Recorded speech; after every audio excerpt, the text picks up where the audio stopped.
हम अदानी सोलर मुंद्रा है। हमारे इंस्टीट्यूट का नाम है अमोघ। लहरों से डरकर नौका पार नहीं होती, कोशिश करने वालों की कभी हार नहीं होती। अदानी का विजन है courage, trust, commitment. Adani growth with goodness में बिलीव करता है। अदानी वर्ल्ड क्लास लीडरशिप में बिजनेस करता है। अदानी एक भारतीय कंपनी है जिसकी स्थापना श्री गौतम अदानी जी ने की थी 1988 में।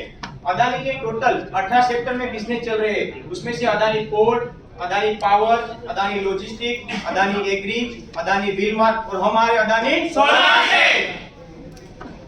इंडिया का सबसे largest cell and module manufacturing plant जो अदानी ने स्थापना है उसका 1.5 गीगावाट।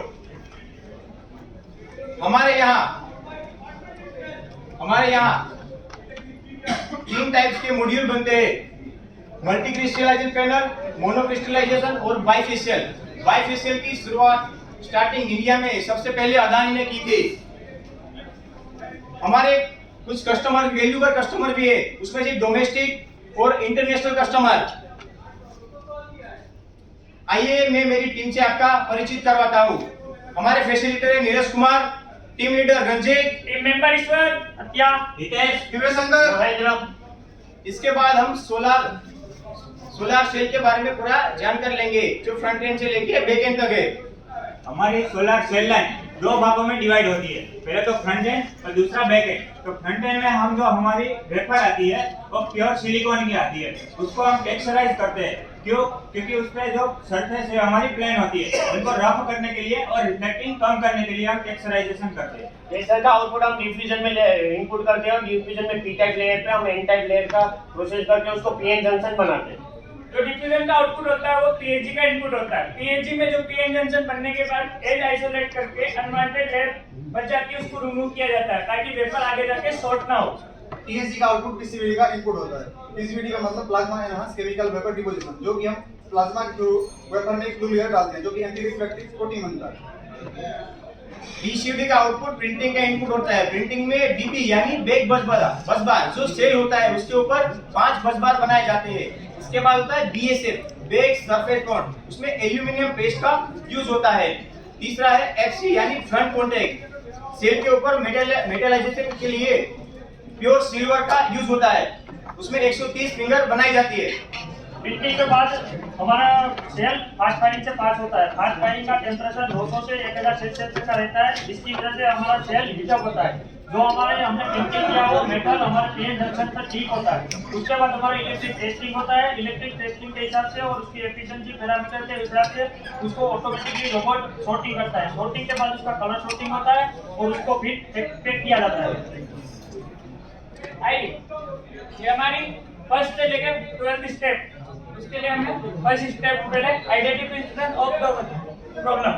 इसके लिए हमने हमारे पीसीबीडी से सारी टीम मेंबर से सारी प्रॉब्लम कलेक्ट की कि कौन सी प्रॉब्लम आ रही है। उसके बाद हमारे पास है 59 प्रॉब्लम। 59 प्रॉब्लम में से हमने उनको डिवाइड किया, ए कैटेगरी, बी कैटेगरी और सी कैटेगरी। ए कैटेगरी वो प्रॉब्लम होती है जो स्वयं का डिपार्टमेंट हल कर सकता है। बी कैटेगरी अदर डिपार्टमेंट की हेल्प से सॉल्व की जाती है और सी कैटेगरी में मैनेजमेंट की हेल्प लेनी पड़ती है। तो हमने ए कैटेगरी की प्रॉब्लम को सेलेक्ट किया। ए कैटेगरी की हमारे पास प्रॉब्लम आई थी 46%, बी कैटेगरी की 37%, सी कैटेगरी की 17%। हाँ, तो हमारे पास तीनों प्रॉब्लम आने के बाद हमने ए, क्योंकि ए का परसेंटेज सबसे ज्यादा भी था और ए में से हमने काइजन और क्यूसीसी डिवाइड करके काइजन की 44% जो प्रॉब्लम थी हमने सॉल्व कर ली काइजन की हेल्प से, और क्यूसीसी की प्रॉब्लम थी हमारे पास 56% जो हमने आगे जाके प्रॉब्लम सिलेक्शन में लिया। सिलेक्शन ऑफ प्रॉब्लम, हमारी टीम ने मिलकर सभी प्रॉब्लमों को उसका रेटिंग दिया। उसको अपने सेफ्टी, प्रोडक्शन और इन्वायरमेंट के हिसाब से उसको रेटिंग दिया। उसमें आता है colour variation, high FOR, process breakage in tube, boat and plate damage, और आता है रिवर्स। उसमें से सबसे ज्यादा हमारा रेटिंग मिला एफओआर को, जिसके ऊपर हमने इस प्रॉब्लम के ऊपर आगे जाके काम करेंगे। उसका हमने माइलस्टोन 60 बनाया और उसके ऊपर हमने जो 12 हमारे प्लान टू से के जो 12 स्टेप है उसको फॉलो किया और ये हमारा माइलस्टोन 60 है। इसके बाद आता है डिफाइन प्रॉब्लम। तो हमने प्रॉब्लम डिफाइन की, प्रॉब्लम कहाँ होती है। तो हमने पहले देखा पीसीबीडी, तो पीसीबीडी में हमने plasma enhance chemical vapour deposition. तो हमारा जो पीसीवीडी है उनमें 15 मशीन है, 15 मशीन से हमारी आउटपुट निकलती है 1.5 गीगावाट। तो उसमें से हमने एक निकाला। उसके बाद हमारी पूरी सेल लाइन की लेआउट है। उसके बाद हमारा जो वर्क लोकेशन है उनकी पूरी यहाँ डिटेल दी गई है, PCVD plasma enhance chemical vapour deposition. उसके बाद हमारा ऑब्जेक्टिव और गोल, उसके ऊपर हमने हमारा जो करंट टारगेट था 0.1%, उसको हमें लाना है 0.05%। तो उसके लिए हमें क्या फायदा हो सकता है? तो क्वालिटी में इंप्रूवमेंट हो सकता है, यील्ड में इंप्रूवमेंट हो सकता है, कॉस्ट रिडक्शन हो सकता है, कस्टमर सेटिस्फाइड हो सकता है। एनालिसिस प्रॉब्लम, इसके लिए हमने 4W1X हेल्प ली। उसमें से हमारे प्रॉब्लम क्या है? F4 final optical rejection. Problem क्या है? पीसीवीडी ट्यूब एंड बोर्ड। प्रॉब्लम कब हो रहा है? प्रोसेस के दौरान हो रहा है। प्रॉब्लम से किसको इफेक्ट हो रहा है? प्रोडक्ट की क्वालिटी पे। ये कैसे हो रही है? जब प्रोसेस सही नहीं हो और मेन पावर डिसएंगेजमेंट होता होती है। अच्छा, तो फिर उसके बाद हमने हमारा पिछले 3 मंथ में डाटा कलेक्ट किया, तो उसमें हमारा परसेंटेज 10.09 हो रहा था। उसके बाद आइडेंटिफाई केस उसमें हमने सारे प्रॉब्लमों को कलेक्ट करके उसको हमने फ्रीक्वेंट डायग्राम में 5 एम पे हमने उसको आइडेंटिफाई किया। उसमें मेन, मशीन, मटेरियल, मेजरमेंट और मेथड, इन सारे प्रॉब्लमों को हमने किया। और उसमें जैसे कि हर एक प्रॉब्लम, जैसे मेन उसमें इंकरेंट बोल्ट कैलिब्रेशन हो रहा था, फिर मशीन जो रोबोट हीटिंग प्रॉब्लम है, मटेरियल में इनकमिंग माइक्रोब्रेक्स आ रहा था, मेथड में जैसे हमने ब्रेकेजिंग ट्यूब था, उन सारे प्रॉब्लमों को डिफाइन किया। उसके बाद हमने रूट कॉज फाइंड किया। उसमें हमें कलर वेरिएशन, तो कलर वेरिएशन उसमें हमने वाई एनालिसिस किया। तो कलर वेरिएशन क्यों आता है? ट्यूब में ब्रेकेज होने के कारण आ रहा है। तो ट्यूब में ब्रेकेज क्यों हो रहा है? माइक्रो ब्रेकेज कारण ट्यूब में ब्रेकेज बढ़ जा रहा है। अच्छा, हाँ, तो ये हमारा पहला रूट कॉज हुआ, ट्यूब के अंदर ब्रेकेज होने के कारण। वेग पैरासिटिक क्यों आ रहे हैं? हमारे वेपर बोर्ड में मिसप्लेस हो रहा है, वेपर बोर्ड में मिसप्लेस क्यों हो रही है? क्योंकि हमारी बोर्ड का कैलिब्रेशन सही नहीं है, हमारे बोर्ड के कैलिब्रेशन में प्रॉब्लम है। अच्छा, तो बोर्ड का कैलिब्रेशन सही नहीं है, हमारा सेकंड रूट कॉज निकला।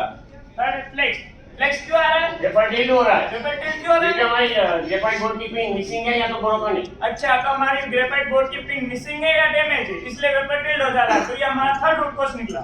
डेटा एनालिसिस, हमारी टीम ने मिलकर 3 महीने का डेटा कलेक्ट किया, उसके ऊपर पेरेटो चार्ट बनाया। पेरेटो चार्ट में जैसे दिख रहा है उस हिसाब से हमें जानने को मिला कि हमारा कलर वेरिएशन, फ्रंट और बैक पैरासिटिक का हमारे लिए प्रॉब्लम में सबसे ज्यादा कंट्रीब्यूशन है। तो हम लोगों ने इस पे आगे जाके इस पे काम किया।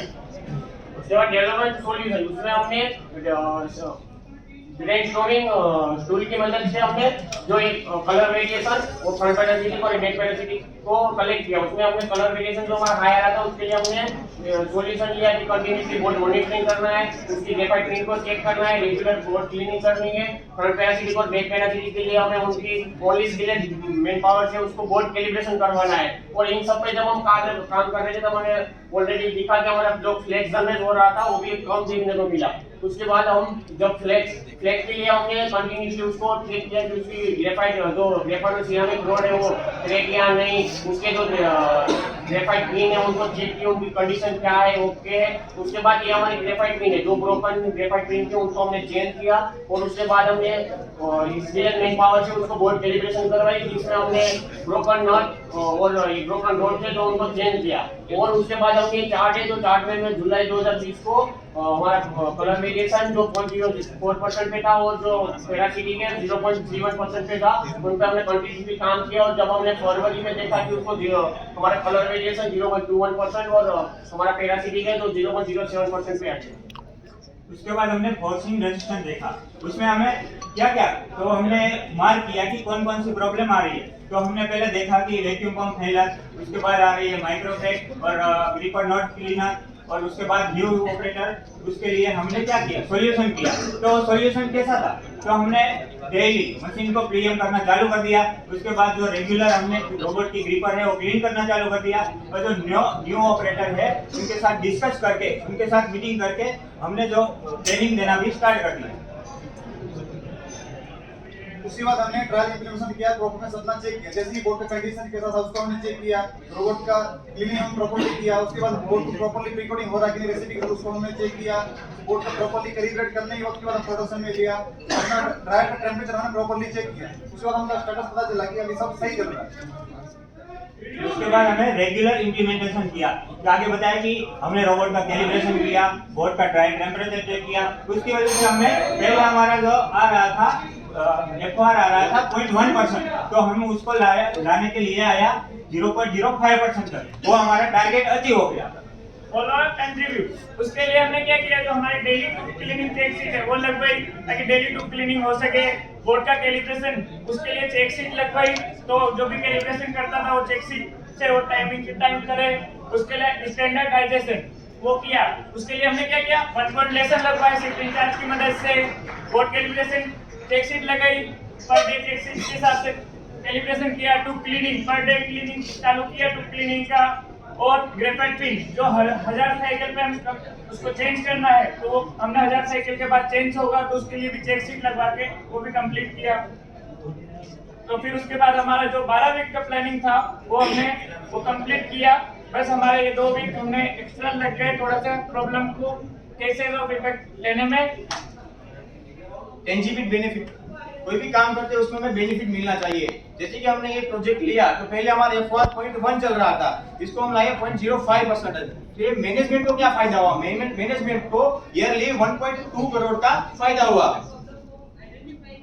इंटेंजिबल बेनिफिट, हमने ये जो प्रोजेक्ट किया, ये जो प्रॉब्लम पर हमने काम किया, उसमें हमारे में क्या हमें बेनिफिट हुआ। तो पहले हमारी रिस्पॉन्सिबिलिटी का हमें पता चला, हमारी जैसे ये प्रेजेंटेशन स्किल बढ़ी, हमारी अंडरस्टैंडिंग बढ़ी। ये प्रोजेक्ट को और ये प्रॉब्लम को हम सोल्व करने में हमें हमारी स्ट्रेंथ और हमारी वीकनेस का पता चला।